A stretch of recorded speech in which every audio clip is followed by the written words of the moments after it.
નમો બુદ્ધાય જય ભીમ. હર ફેરી 5-10 મિનિટ મોડું થઈ જતું હતું, આજ 4 મિનિટ વહેલા. હવે વાત એ કરવાની છે કે સમાજના આગેવાનો જ્યારે સામાજિક મુવમેન્ટ માટે લડાઈ લડતા હોય ત્યારે એને કેવી રીતે ફસાવી દેવા એ આ સરકારી બાબુઓ વ્યવસ્થિત કરવા માંડ્યા છે. જસદણ તાલુકાના વડોદ ગામે બાબા સાહેબ આંબેડકરનું એક બોર્ડ બનાવીને મારવામાં આવ્યું હતું, જેના મારી પાસે ફોટા પડ્યા છે. ત્યાં પોલીસ ઇન્સ્પેક્ટર સહિતના લોકો આવી અને ત્યાં ફોટા પડાવેલા છે. હવે એ જ ગામના સરપંચ હિંમત ડાભીએ આ બોર્ડ હટાવવા માટે ખૂબ મહેનત કરી અને નોટિસો આપી અને બોર્ડ હટાવવા માટે ગઈકાલે નાયબ મામલતદાર, મંત્રી, સરપંચ વગેરે બધા ભેગા થયા અને પોલીસ બંદોબસ્ત સાથે આવ્યા. વડોદ ગામના અનુસૂચિત જાતિના લોકો દ્વારા આ બોર્ડ ન હટાવવા માટે ખૂબ વિરોધ કરવામાં આવ્યો અને રમેશભાઈ ચાવડા એમણે જાહેરમાં ઝેરી દવા પીધી. આ બાબતની જાણ જ્યારે મને કરવામાં આવી એટલે સરપંચ, તાલુકા વિકાસ અધિકારી, મામલતદાર અમને ફોન કરતા કોઈ ફોન રિસીવ કરતા નહોતા. અને ત્યારબાદ એક સાથી મિત્રનો ફોન આવ્યો અને એણે એવું કીધું કે ભાઈ હું અહીંયા પંચાયતે આવ્યો છું અને નાયબ મામલતદાર ને લોકો અહીંયા છે. એટલે મેં એમને કીધું કે ભાઈ એને ફોન આપો, કેમ કે આપણા ફોન તો કોઈ ઉપાડતું નહોતું. એણે કીધું પોલીસ અહીંયા છે. એટલે આપણે કીધું પોલીસનો આમાં કાંઈ રોલ નથી, કેમ કે પોલીસ બંદોબસ્તમાં આવી છે. અને ત્યારબાદ કોઈ ફોન રિસીવ ન કરતા આપણે એ મિત્રને કીધું કે સ્પીકર ફોન કરો અને સ્પીકર ફોન ઉપર નાયબ મામલતદારશ્રીને આપણે કીધું કે તમારા બાપુજીનો કાયદો નથી, બરાબર,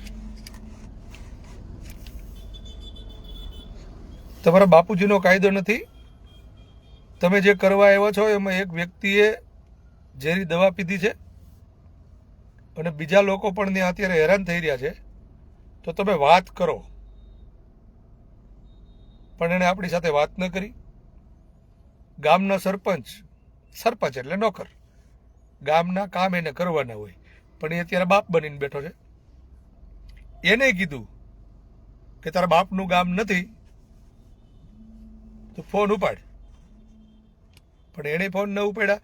અને એ રેકોર્ડિંગ તમે સાંભળ્યું છે, એમાં બોલે છે કે બાપ આમું જાતો જાવું 7 વાર. હવે થયું છે એવું કે સરપંચ અને નાયબ મામલતદાર સાથે તો કાંઈ નહીં, આપણે જેને જે કીધું એ બાબતે આપણે એને એકેય વાર ફરજમાં રૂકાવટ આવે એવી વાત કરી નથી. માત્ર આપણે તો એની યાર એ વાત કરવી હતી કે તમે શું કામ આ કરી રહ્યા છો જ્યારે આ બનાવ બન્યો છે છતાંય. અને એ જે બાબા સાહેબ આંબેડકરનું બોર્ડ બનાવીને મારવામાં આવ્યું, એ બોર્ડ કોઈને નડતર રૂપ નથી. અને ગામની અંદર ઢગલાબંધ દબાણો છે, પણ એ દબાણ આપણને કોઈને નડતા નથી, માત્ર એક બોર્ડ નડે છે. ત્યાં આંગણવાડી છે, એટલે આંગણવાડીની બાજુમાં એ બોર્ડ તો સારું, નાનપણથી છોકરાઓને ખબર પડે. અને એ પૂછે, એના મેડમને પૂછે કે મેડમ આ બોર્ડ કોનું છે, આ કોણ છે? અને એને કહે કે આ દેશનું બંધારણ ઘડનાર વ્યક્તિ છે, SC ST OBC માટે એને બહુ લડાઈઓ લડી છે.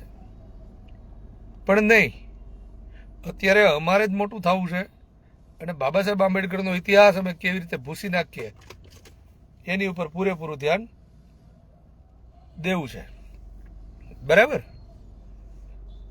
એટલે સરપંચ શ્રી અને મંત્રી શ્રી એ તો અમે જાણી લેવું કે તમારા ગામમાં કેટલું દબાણ છે, કોણે કર્યું છે, કઈ જમીન ઉપર કર્યું છે અને કેવી રીતે કર્યું છે. આરટીઆઈના 2005 અધિનિયમ મુજબ તમે માંગણી કરશું અને તમારે જખ મરાવીને અમને જવાબ દેવો પડશે. હવે મહત્વની વાત એ છે, શોર્ટમાં બતાવશું, આપણી પાસે સમય જાજો નથી. ગઈકાલે એ બનાવના અનુસંધાને આ તલાટી કમ મંત્રી મહેશ, આ કાકડિયા લખાઈ ગયું છે, સોરી, પણ એ કુકડિયા છે.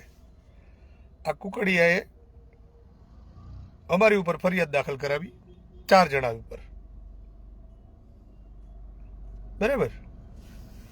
અને એમાં નામ છે 4: રમેશભાઈ અમીરભાઈ ચાવડા, પ્રવીણભાઈ માલાભાઈ ચાવડા, પછી એક રમેશભાઈ અને વસંતભાઈ ચાવડા.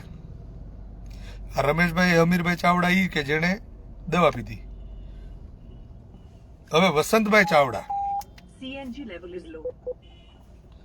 મહત્વની વાત એ છે કે જ્યારે આ ફરિયાદ નોંધવામાં આવી એમાં છેલ્લો ફકરો આપણે કામનો છે એટલો જ વાંચશું.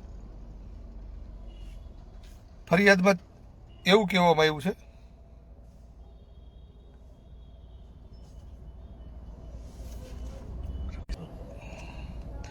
હા, તો છેલ્લા ફકરાની અંદર એવું લખે છે કે રમેશભાઈ અમીરભાઈ ચાવડા તથા પ્રવીણભાઈ માલાભાઈ ચાવડા તથા રમેશભાઈ આણંદભર ચોટીલાવાળા નાઓને ડોક્ટર બાબા સાહેબ આંબેડકરનું બોર્ડ દૂર કરવાથી નારાજ હોય, જેથી ઉપરોક્ત લોકોએ બીજા અજાણ્યા માણસોને ઉશ્કેરી બનાવની જગ્યાએ લાવી સરકારી કામમાં અડચણરૂપ થયેલ છે. તેમજ રમેશભાઈ આણંદપરવાળાએ પંચાયતની બિલ્ડિંગ ખાતે આવી વસંત ચાવડા રહે અમરેલીવાળાનો ફોન પોતાના મોબાઈલમાં ચાલુ રાખી સ્પીકર કરી જણાવેલ કે તમે વાત કરો, અને અમે વાત કરવાની ના પાડતા વસંત ચાવડા સ્પીકર ફોનમાં અમોને ધમકી આપી પંચાયત બિલ્ડિંગમાં અમારી ફરજમાં રૂકાવટ કરતા હતા. હવે પહેલી વાત તો એ છે કે આ મંથરો ત્યાં હતો ની મને ખબર નથી, અને ડોફા હારે મારી વાત થઈ નથી, બરાબર. અને અમોને ધમકાવવાનો પ્રયત્ન કરતા હતા. જેને બહાર જવાનું કહેતા તેણે ઉશ્કેરાઈને જણાવેલ કે અમે તમારા વિરુદ્ધ ખોટી એટ્રોસિટીની ફરિયાદ આપીશું. મેં રેકોર્ડિંગ મૂક્યું જ છે, એમાં આવી કોઈ ચર્ચા થઈ નથી, આ મંથા હારે મારે વાત થઈ નથી. એટલે આ એક ઉપજાવી કાઢેલી ફરિયાદ છે. એનો બીજો એક મુદ્દો તમને આપું કે આ ભાઈ એવું કહે છે, મંત્રીશ્રી, કે રમેશભાઈના બોલવાથી જગ્યા ઉપર થતા આ રમેશભાઈ નાઓ એ અગાઉથી પોતાનું પૂર્વ આયોજન મુજબ અંદાજે 25 થી 30 સ્ત્રી પુરુષ હાજર હોય અને ત્યાં સ્થળ ઉપર છતાં આ રમેશભાઈને બોલાવતા તેઓ સરકારી વાહનની પાછળ જઈ પોતાના હાથમાં રહેલ પ્રવાહી પી લીધેલ હતું.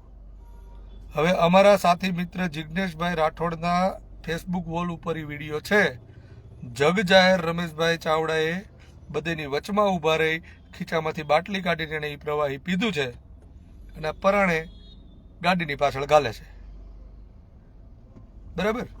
એટલે આ ફરિયાદ માત્ર ને માત્ર એટલા માટે કરવામાં આવી છે કે આગેવાનોને ગમે એમ કરીને દબાવીએ તો ગ્રામજનો શાંત થઈ જવાના છે અને આપણે પછી આ બોર્ડ હટાવી લઈશું. હાલ અત્યારે મારા સાથી મિત્ર અને સંઘર્ષના સાથી ડીડી સોલંકી ત્યાં ગયા છે અને એવી ચર્ચા થઈ છે કે બસ સ્ટેન્ડ પાસે બાબા સાહેબ આંબેડકરની પ્રતિમા મૂકવામાં આવશે અને એ પણ સરપંચના હસ્તક અને તેમના ફંડથી. પણ મંત્રીશ્રી, તમે અમારી માથે જે ખોટી ફરિયાદ કરી છે એના અનુસંધાને અમે બહુ સારી રીતે લડાઈ આપશું. અમે ઠેઠ હાઈકોર્ટ જશું, જરૂર પડશે તો સુપ્રીમ કોર્ટ જશું. પણ તમે જે અમને આ ખોટી રીતે ફિટ કરવાના પ્રયત્નો કર્યા છે એના અનુસંધાને અમે તમારી નોકરી ખાઈ જશું. આ યાદ રાખજો. અત્યારે પોલીસ લોલીપોપ આપવાની પૂરા પ્રયત્નો કરી રહી છે કે અમે આમ કરી દેશું ને અમે ફલાણો રિપોર્ટ મૂકી દેવું, ફલાણું કરી દેવું. પણ અમને એવી કોઈ જરૂર નથી. કેમ કે આવા અમારી સાથે ઘણા બનાવો બન્યા છે. અહીંયા જ પણ અમને પોલીસે 2-3 વાર લોલીપોપ આપીને અમારા સાથી મિત્રો સાથે માથે ફરિયાદો દાખલ કરી છે, જેની સમરીઓ હજી ભરાણી નથી.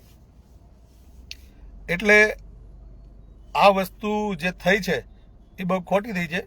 પણ તમે આવી રીતે ખોટી રીતે અમને દબાવી અને અમારી માથે ફરિયાદો દાખલ કરી અને અમારા અવાજ દબાવી નહીં શકો. અમે લડશું, અમે બોલશું, અમે રાડો પાડશું, પણ મૂકશું તો નહીં જ. એટલે મંત્રી શ્રી મહેશભાઈ કુકડિયા, તમે તૈયારી રાખજો. અને આ એનો નંબર છે, એને પૂછજો કે વસંત ચાવડાએ તારી સાથે ક્યારે અને કેવી રીતે વાત કરી. બરાબર? એનો પુરાવો તું તૈયાર રાખજે. બાકી એમ દેવું. બરાબર? અમે પહોંચશું હાઈકોર્ટ અને ત્યાં પુરાવો માંગશું અને તમે નહીં આપશો અને અમે તમારી ચડ્ડી ઉતારશું. તો આ વાત માટે થઈ અને અમે આજે લાઈવ થવાની વાત હતી. અમારા સંઘર્ષના મિત્ર હજી ત્યાં પણ લડી રહ્યા છે અને ત્યાં જઈ અને બધી ચર્ચાઓ થઈ રહી છે. આગળ જે પણ કાંઈ થવાનું હશે કે થશે તેની જાણ સમાજને કરશું. બીજું, અમે બાબા સાહેબને વાંચ્યા છે, એના સંઘર્ષને વાંચ્યો છે, મહામાનવોને વાંચ્યા છે. એટલે અમને સંઘર્ષ કેવી રીતે કરવો, ક્યાં શું લડવું એ બધી ખબર પડે છે. અમારે કોઈના તોડ કરવા નથી, અમારે કોઈની પાસેથી રૂપિયા માંગવા નથી. એટલે અમને કોઈના બાપની બીક નથી. એ પછી આ તલાટી મંત્રી હોય કે પછી ગમે એનો મંત્રી હોય, એનાથી અમને કાંઈ ફેર પડતો નથી. એટલે જ્યારે જરૂર પડશે ને સમાજને, ત્યારે ગમે ત્યારે માથું મૂકવા તૈયાર છીએ. મંત્રી સાહેબ, નોકરી સાચવજો. જય ભીમ.